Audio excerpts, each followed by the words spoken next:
आता बातमी आहे नांदेडच्या किनवटमधून।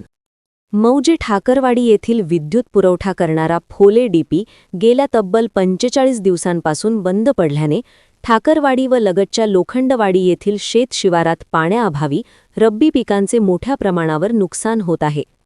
वारंवार मागणी करूनही डीपी दुरुस्त अथवा उपलब्ध न झाल्याने संतप्त झालेल्या शेतकऱ्यांनी आज 18 डिसेंबर रोजी इस्लापूर येथील महावितरणच्या कनिष्ठ अभियंता कार्यालयाला टाळे ठोकण्याचा इशारा दिला।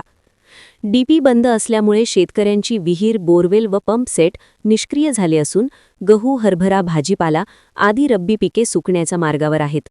या पार्श्वभूमीवर ठाकरवाडी येथील शेतकऱ्यांनी संबंधित कार्यालयाकडे वेळोवेळी निवेदन देऊन तातडीने डीपी बसवून देण्याची मागणी केली होती, मात्र कोणतीही ठोस कार्यवाही न झाल्याने आज मोठ्या संख्येने शेतकरी महावितरण कार्यालयावर जमा झाले।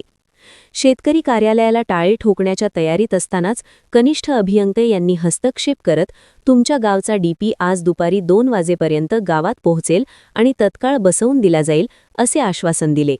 या आश्वासनानंतर संतप्त शेतकऱ्यांनी आपले आंदोलन तात्पुरते स्थगित करून माघार घेतली।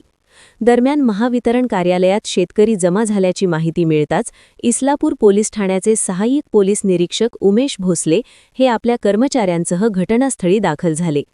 कायदा व सुव्यवस्थेचा प्रश्न निर्माण होऊ नये म्हणून त्यांनी शेतकऱ्यांशी संवाद साधत परिस्थिती शांत केली व सर्वांना समजावून घरी पाठवले। यावेळी ठाकरवाडी व लोखंडवाडी येथील शेतकरी, महिला व पुरुष मोठ्या संख्येने उपस्थित होते। दिलेल्या आश्वासनाची तातडीने अंमलबजावणी न झाल्यास पुन्हा तीव्र आंदोलन छेडण्याचा इशारा शेतकऱ्यांनी दिला आहे। Bureau report, GK news, Kinwat, Nanded. तुम्ही पाहत आहात महाराष्ट्राच्या कुशीतलं जीके न्यूज मराठी, सात जनतेची, भूमी महाराष्ट्राची।